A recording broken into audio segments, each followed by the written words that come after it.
Bismillahirrahmanirrahim. Assalamualaikum warahmatullahi wabarakatuh. Semangat pagi Bapak-bapak. Semangat pagi. Masih semangat Bapak ya di pelatihan kali ini. Pada kesempatan kali ini kita akan melanjutkan materi kemarin, yaitu masih tentang komponen PLTS atap. Jika submateri sebelumnya sudah dibawakan oleh Pak Arif, saya akan membawakan materi submateri yang ketiga mengenai sistem PLTS atap.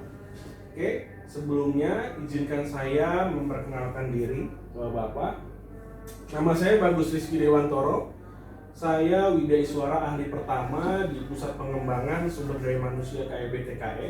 Jadi di sini ada nomor WA saya dan juga ada alamat email saya. Nanti jika ada diskusi atau pertanyaan yang tidak bisa kita selesaikan pada pertemuan kali ini, nanti bisa kita lanjutkan melalui WA ataupun email.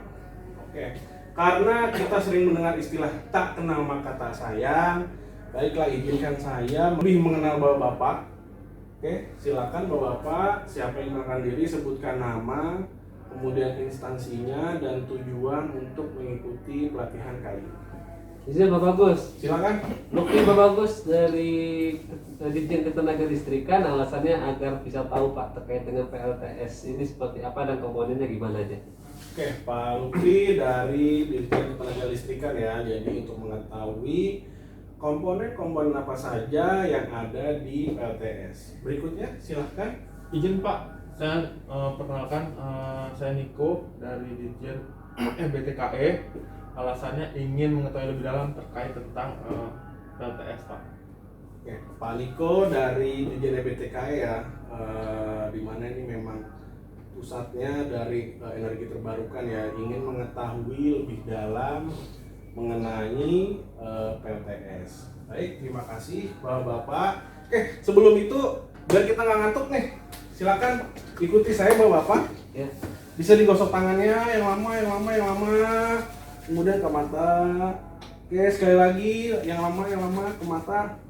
Ya, gimana? Agak seger ya? Ya, jadinya semangat. Oke, alhamdulillah. Jadi diharapkan tadi kita udah pemanasan sedikit, Bapak nanti bisa lebih semangat lagi dalam mengikuti pelatihan.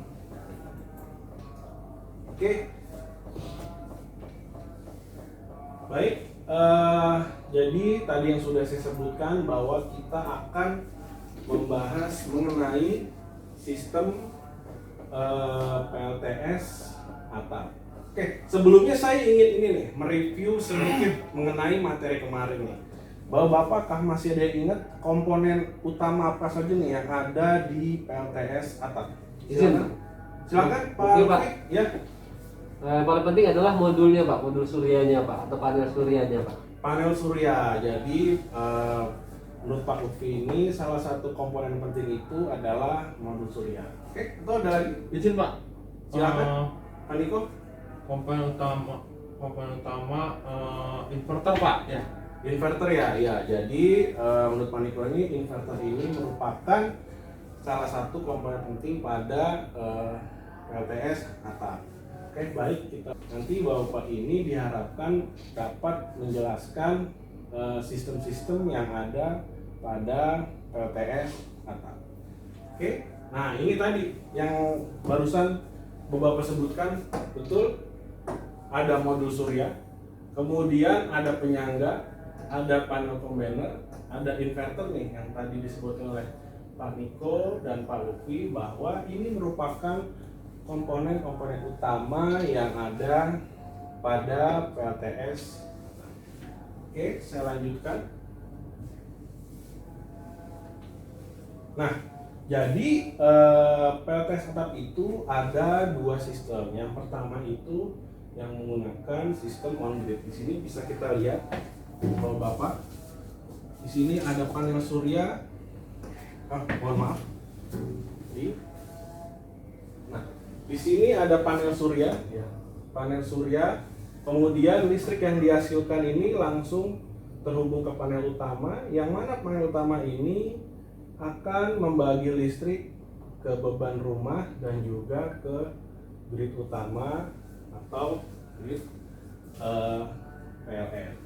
Jadi jika kita lihat pada Permen SDM nomor 49 tahun 2018 ini, beberapa atau diagram instalasi sistem PLTS atap itu ada panel surya, kemudian pemutus DC, inverter, pemutus AC, ada panel bagi, lalu ada ke instalasi pelanggan. Oke, berarti tadi ada yang bisa jawab nggak nih? Fungsi dari panel bagi ini apa? Izin Pak. Silakan Pak Lutfi. Ya, panel bagi secara harfiahnya berfungsi di mana di situ terdapat beberapa jalur ya Pak ya. Ada jalur yang dipakai untuk pemakaian rumah sendiri, ada juga nanti yang ditransfer ke PLN Pak. Oke, betul sekali. Excellent. Nah, jadi benar nih yang tadi disampaikan oleh Pak Lutfi bahwa panel bagi ini berfungsi untuk membagi listrik ke beban utama atau beban rumah dan juga listrik ke grid utama atau dalam hal ini ke PLN. Mungkin ingin menambahkan lagi, silakan, ada yang menambahkan atau Izin Pak. iya silakan. Panel bagi itu apa namanya, ada banyak komponen-komponen di situ Pak ya, ada mungkin proteksinya gitu Pak ya. Ya, betul sekali Pak Niko. Jadi di panel bagi ini banyak komponen yang cukup di sini kita butuhkan keselamatan. Jadi di sana banyak proteksi agar untuk melindungi baik untuk penggunanya maupun untuk lingkungan sekitar. Oke, akan saya lanjutkan.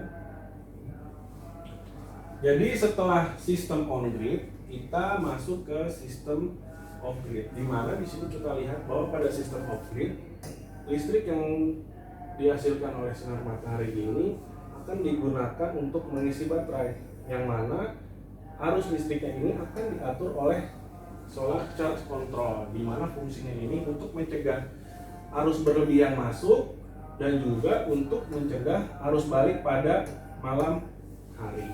Kira-kira seperti itu untuk fungsi solar charge control. Nah, jadi setelah dari sistem baterai ini, listrik akan dirubah ke listrik AC menggunakan inverter. Kira-kira ada yang ditanyakan Bapak-bapak? Cukup jelas sih Cukup? Pak. Oke, baik, saya lanjutkan ya. Oke. Nah, jadi pada sistem PLTS ini, terutama yang off grid ini, terdapat dua model, yaitu sistem AC coupling dan juga sistem DC coupling. Nah, di sini bisa kita lihat beberapa perbedaan penggunaan dari AC coupling dan DC coupling baik pada siang hari maupun malam hari. Jadi pada DC coupling ini, listrik yang dihasilkan oleh PLTS ini langsung digunakan untuk mengisi baterai. Sedangkan untuk AC coupling ini, listriknya ini langsung digunakan untuk mengalir listrik ke beban. Sehingga listrik yang mengisi baterai ini akan dilaksanakan atau dilakukan ketika beban ini sudah terpenuhi. Kira-kira seperti itu perbedaan dari listrik AC sistem AC coupling dan DC coupling. Jadi gitu. Kira-kira gimana? Apakah ada kesulitan Bapak-bapak atau saya lanjutkan? Izin silakan Pak. untuk memastikan aja Pak, berarti dia kalau yang AC coupling itu udah direct gitu Pak ya, sementara kalau DC coupling itu lebih disimpan ke baterai dulu ya Pak ya. Betul sekali Pak Lutfi. Jadi pada sistem DC coupling ini listrik dari PLTS itu langsung digunakan untuk mengisi baterai. Biasanya bebannya sering digunakan pada malam hari. Berbeda dengan AC coupling yang mana beban siang hari itu biasanya lebih banyak dibandingkan dengan beban malam hari. Oke, saya rasa itu saja dari saya. Mungkin nanti Bapak-bapak ini tetap semangat ya mempelajari energi baru terbarukan agar kita dapat mencegah bumi ini dari pemanasan global. Terima kasih dari saya. Assalamualaikum warahmatullahi wabarakatuh. Assalamualaikum warahmatullahi wabarakatuh.